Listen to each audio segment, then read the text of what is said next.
Бүгін біз сіздермен өте керемет приложениемен танысатын боламыз. Ең алдымен айта кетейін, бұл приложение арқылы сіздер бірден презентацияны жасай аласыздар, қызықты ойындарды да жасай аласыздар, және тестті де қызықты түрде өткізе аласыздар. Бұл программаның аты Lumio деп аталады. Мына жерге қарасаңыздар жазылып тұр, бірден жазып алып, немесе скринді алсаңыздар болады. Осы видеоның астында мен толық жаңа ақпаратты қалдырып кететін боламын. Енді бұл программаға қалай кіреміз? Ең алдымен Google-ға осы Lumio деп жазамыз. Бірінші шыққан жаңағы программаға кіреміз, және ішінде барлық қосымшалар секілді бірінші тіркелу және кіру деген батырма тұрады, яғни вход и регистрация деп. Ең алдымен регистрация жасап кіресе, логин парольдарыңызды және атыңызды жазасыз. Одан кейін екінші шаг, сіз мұғалімсіз бе, оқушысыз ба деген шаг, сол жерден мұғаліммін дегенді таңдайсыз. Одан кейін сізге алдыңызда мынандай жеке кабинет шығады. Осы кабинеттің ішінен қазір біз жаңадан тапсырмаларды жасайтын боламыз. Ол үшін біз мына жерге создать дегенді басамыз. Көріп тұрсаңыздар, бұл жерден біз презентацияда жасай аламыз, тест түрінде де өткізе аламыз, және ойын түрінде де. Ең алдымен сіздерге ойын түрін көрсетейін. Бірінші бізде мына жерде қараңыздар, 12 тегін шаблон тұр. Осы 12 шаблонды күнделікті қолдансаңыз болады. Енді мына жерден бірінші шығып тұрған гонки деген ойынды сіздерге көрсетейін жасап. Бұл ойынды жасау үшін сіздерге ең алдымен тест дайындап алу керек. Мен мына жерге тест қазақ тілі деп жазып қойдым, өзіме қазір сіздерге көрсетуге оңай болу үшін. Ал енді сіздер өздеріңіз пәндеріңіз бойынша кез келген тестті жасап қойсаңыздар болады. Ал тестті қалай жасаймыз? Мен осының алдыңғы видеода сіздерге автоматты түрде сіздерге тест жасап беретін қосымшамен бөліскен болатынмын. Жақсы, енді мына жерден таңдаймыз, многовариантный выбор. Бірден осындай шығады, мына жерге вопросымызды, мына жерге ответімізді, яғни сұрағымыз бен жауабымызды жазамыз. Мен мына жерге дайындап қойдым, сондықтан бірден алып копировать, ставить ете қоямын. Сіздерге де осындай кеңес беремін. Бірінші бізде көсемшені көрсетіңіз деген, бізде жауабы жазып, яғни Так. Осылайынан қойып шығамыз. Және мына жерде бізде дұрыс жауап жазып болып тұр ғой, мына птичканың астына жазып қойамыз, мынаны басамыз. Сол үшін қалғанын мен тездетейін. Одан кейін следующий, добавить вопросы дегенді басамыз. Келесі сұрақты қосу үшін добавить вопросы, яғни екінші сұрағымызды қосамыз.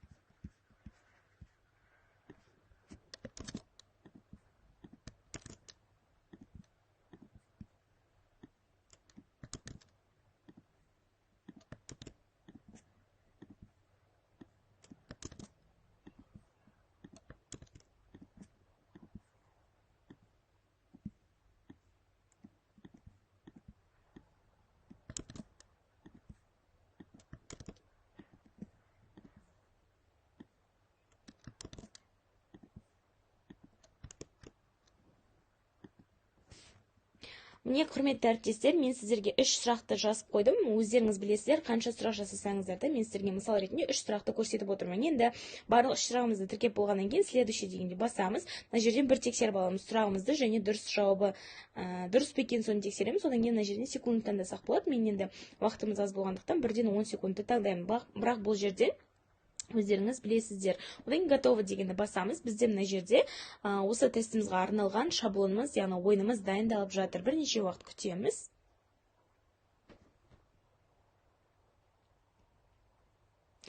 Міне, құрметті әріптестер, бізде осындай ойын дайын болды. Редактировать задание дегенді, яғни бір жерден қате кеткен болса, редактировать задание дегенді басып, мысалы сұрақтан қате кетуі мүмкін, немесе мына жерге фото қоюыңыз мүмкін деген сияқты, осының барлығын жасай аласыздар. Отменить, мен өзгертпеймін. Одан кейін предварительный просмотрды басамыз, яғни алдын ала көріп аламыз, өзіміз тексеріп аламыз.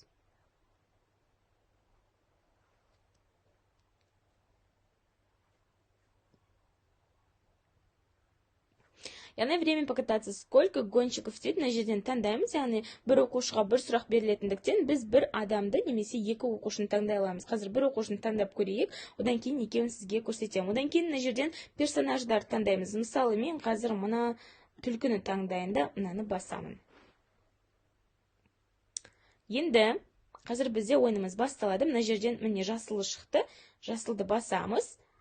Қазір бізде мына жерден сұрақ шығады. Көсемшені көрсетіңіз. Міне, көсемшені көрсетіп, мына жерде варианттар тұр. Мысалы, көсемше бізде жазып болса, бірден А вариантын көрсетеміз. А вариантын таңдап басады. Яғни бұл да көз сияқты, бірақ қызықтырақ оқушыға. Біріншісі дұрыс екен бізде. Енді екінші сұраққа кеттік. Қазақ тілінде неше дауысты дыбыстар бар екенін көрсетіңіз. Мен қазір әдейі дұрыс емес белгілеген, мына жерде В варианты. Яғни бізде сұрағымыз дұрыс емес, жауабымыз дұрыс емес болды. Жақсы, бізде айналып кетті. Келесі. Тіпті бұл өзімізге де қызық, осыны қарап отырсақ. Синоним сөздердің тізбегін көрсетіңіз дейді. Мысалы, бұған да мысалы жақсы жауап бере салайын.